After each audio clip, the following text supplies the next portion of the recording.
I'll tell you immediately, my salary as a junior doctor in the UK is £4,297 and 71p.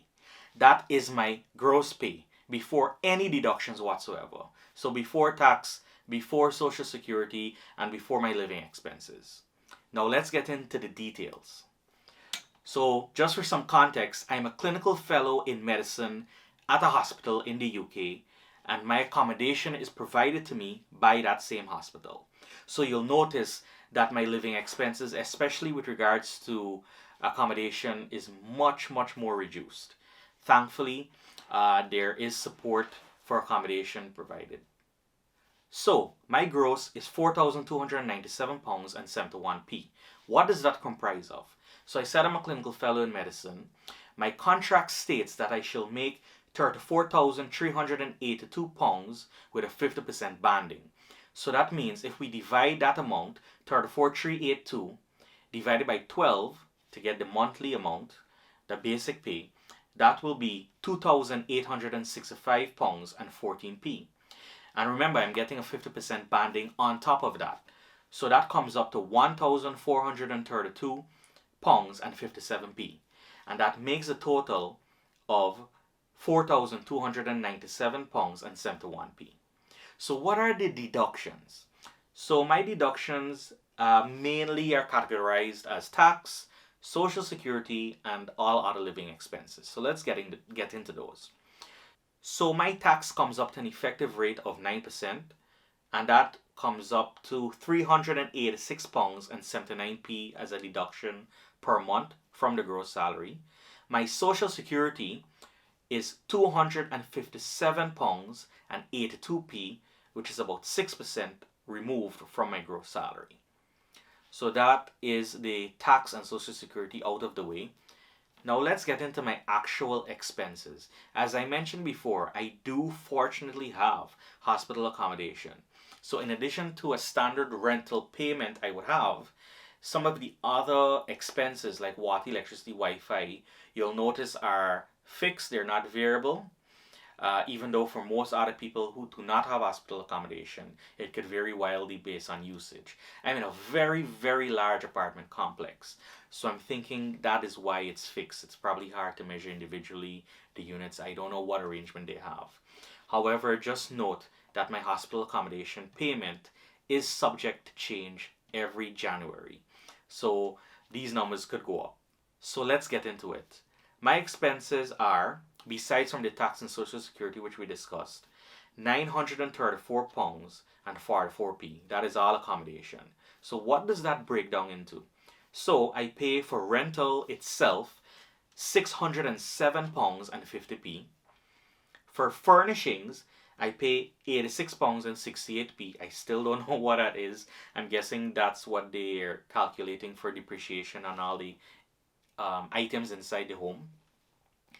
That comes up to £694 and 18p.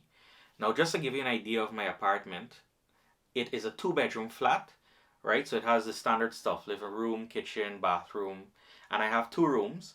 I have a larger room where I sleep in, and I have this smaller room, which can be used as a bedroom. It even has a bed, but I use it more as an office to study in, and just like my own private space away from the bedroom. I obviously use it as a studio. You get it, right? So what else in my expenses? A council rate of 10.54, right? So £10 and 54p. Water, I pay a flat rate of £28 and 35p. Electricity is £153. Wi-Fi is 26.24 GBP. My television license is £12 and 13p. My television rental is £10, and they have listed here service charge of 0. I'm guessing that's for cleaning and stuff, but they don't pay for that.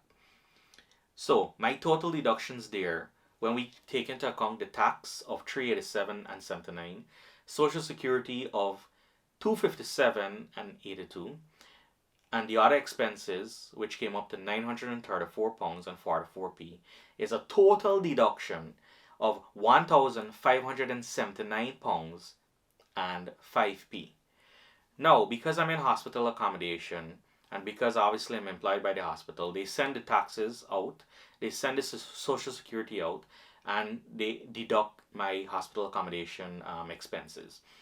So my gross salary of £4,297 and 71p minus my total deductions of £1,579 and 5p, which included tax, social security, and accommodation, that gives me a total remaining salary of £2,718 and 66p.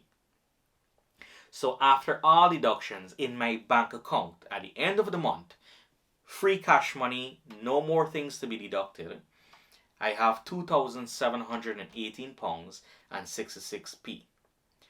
I did some calculations. I work about 176 hours per week, so a standard 40-hour week, and once per week I work 4 hours in the night. And that gives me an effective hourly rate after tax, or after deductions rather, of £15 and 45p. I did some Googling, and that looks like a standard hourly rate, actually. And in London, it's actually a little more. And in different places in the UK, it's more. I'm not based in London, so maybe that's why. So, something else important to know about my financial arrangement. I do not own a car, and that is important because I don't pay for parking where I live, right? My hospital accommodation has basement parking. I don't pay for that. Therefore, I also don't pay for insurance. So that saves quite a lot of money. I live very close to the hospital, like 4 minutes walk, 6 if I'm feeling lazy. So that is one headache off of me. Um, so how do I eat? How do I live and so after all these things? So groceries. Let's talk groceries. I have a strict budget for groceries of £400 per month. So remember, I receive free cash. Well, not free, but for the purposes of this discussion, free cash into the account comes up to £2,718 and 66p, and my groceries are 400. So when we do the math, that leaves me with a savings of £2,318 and 66p. So that is what I save after eating per month. I do not have any other expenses. But let me not lie to you, right? I would pick up the random thing in the store. I would do a little Amazon from time to time. I also forgot to put in. I do have my British Medical Association deduction, all right, and my GMC, General Medical Council, yearly fee. I have that as a monthly deduction as well. I should have probably factored that in, but it's quite minimal, to be honest. It doesn't really change the conversation in an effective way. So yeah, I get about 2,250. That's what I save per month. Um, and if we extrapolate that over a year, in 1 year I would save about £27,000. This is my first year working as a doctor in the UK. So if I'm very diligent, I can actually save £27,000, and it's not bad. Um, for a first year, first year working as a doctor in the UK.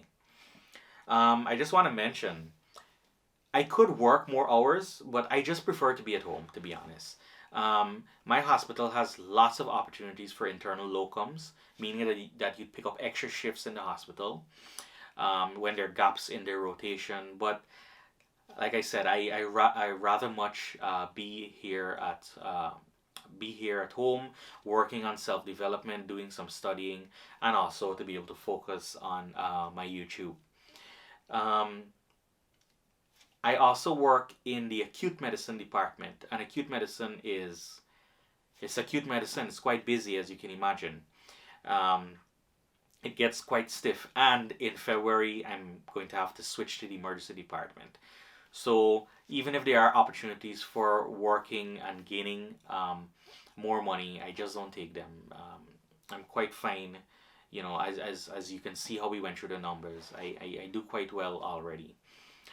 Maybe if I feel up to it, if I have a slow month and I'm feeling relaxed, I'd probably do something like that.